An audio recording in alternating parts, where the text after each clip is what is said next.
mirarte, loco por ti estoy sufriendo, colegiala de mi amor. Ay, ay, ay, ay, ay, ay, ay, ay, ay, ay. C'est bon. C'est bon. Donc, vous pouvez prendre votre place. Nous invitons à prendre votre place, hein, donc nous allons commencer. En tout cas, merci à tous d'être venus aujourd'hui, nombreux.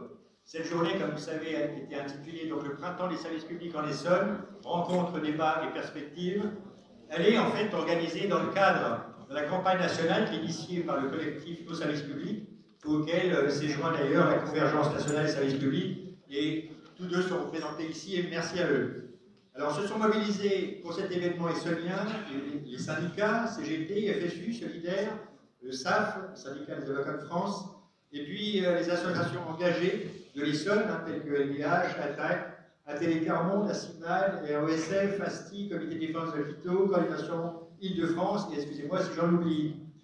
Alors, tout d'abord, à noter dans vos agendas, qui aura lieu donc samedi en 8, ça sera donc la grande fête du printemps des services publics, hein, et de 13h à 17h, place Stalingrad, il va y avoir donc le village des services publics avec des stands, des ateliers débats. Puis à 17h, un carnaval partira de la place pour se rendre au point éphémère, où se dérouleront jusqu'à 2h du matin les animations, les concerts, et en particulier la cérémonie de remise des Félias d'or du service public, voilà, etc. Alors quand même, bon j'ai 5 minutes, hein, ne vous inquiétez pas, je ne vais pas monopoliser la parole, juste quelques mots quand même sur le contexte. Hein. Alors que l'idée de service public est bien ancrée dans le pays, hein, vous savez que les services publics sont aujourd'hui fortement mis à mal, et on constate tous les jours le décalage croissant entre d'une part les besoins, comme la présence des services publics sur l'ensemble des territoires, et les moyens, et qui se traduit par quoi? Par la fermeture de classes dans les écoles, la réduction du nombre de lits dans les hôpitaux, voire leur disparition, hein, comme c'est le cas d'ailleurs en Essonne, la suppression de bureaux de poste, de lignes de train, et pourtant vitales, etc. Alors cette dégradation des services publics, elle alimente d'une part un sentiment d'abandon, mais aussi malmène la cohésion sociale, et puis nourrit le vote à l'extrême droite.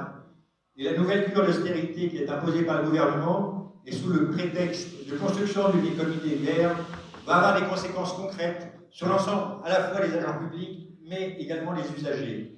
Et ces 40 milliards d'euros qui vont s'ajouter aux coupes franches et aux prétendus déficits, et qui seront pris d'une part sur la sécurité sociale, les services publics et les collectivités locales.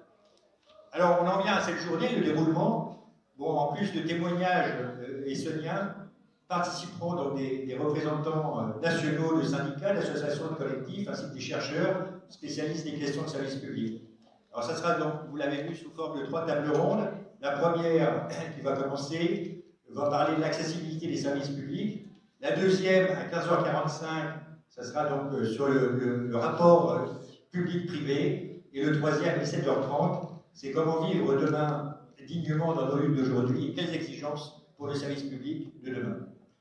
Alors, juste pour rappeler que chaque table ronde s'efforcera à le réserver à large débat avec la salle, c'est l'idée. Et puis, on voudrait quand même remercier vivement l'ensemble des intervenants qui ont accepté de participer à cette table ronde.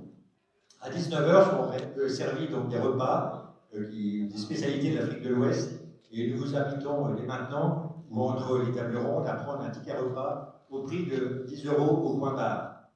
Alors cette journée se clôturera par un concert de musique hein, qui va être Radio Cantina, qui sera ici à gauche, dont les instruments sont déjà installés, et ça sera donc l'énergie vibrante de la cumbia. Et enfin, donc, je terminerai par dire que cette journée soit l'occasion de dépoussiérer l'image faussée des services publics et de tracer des perspectives fédératrices dans un moment mobilisateur, mais aussi joyeux et festif